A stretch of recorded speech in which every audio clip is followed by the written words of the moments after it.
সাধারণ জনগণের কাছ থেকে তার চেয়ে বেশি সাপোর্ট পেয়েছিলাম। পাওয়ার পর আমার মানে মনটা আরো মানে কাজের প্রতি আরো আগ্রহ বাড়ে। তো আমি এভাবেই কাজ করতে থাকি।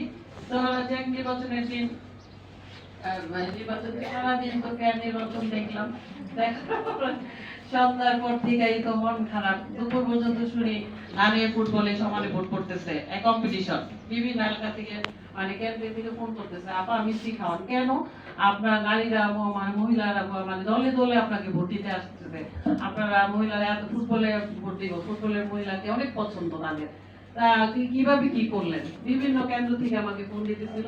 আমি আচ্ছা যাক দেখা যাক সন্ধ্যার পরে মিষ্টি হই বা না হই খাওয়াবো, খাওয়ার মতো বড় কথা না, তোমরাই তো আমার আসল।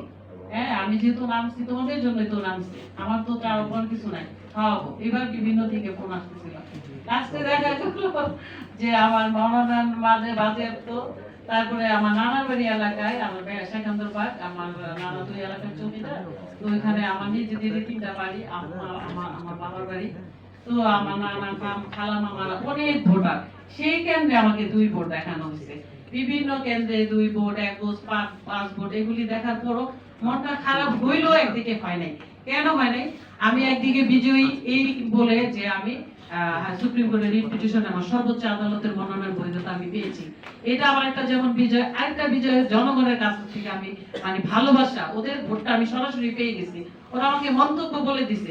ইলেকশন কমিশন পরে কি করছে না করছে সেটাও পুরো হাতে ছেড়ে দিই, কারণ এগুলির বিচার আমরা পাবো। থ্যাংক ইউ আপা। হ্যাঁ থ্যাংক ইউ। আসসালামু আলাইকুম। এখন আমি একটা সাংবাদিকের কাছে যেতে চাচ্ছি, ইফাত মুনিয়া, নেট্রেন নিউজটার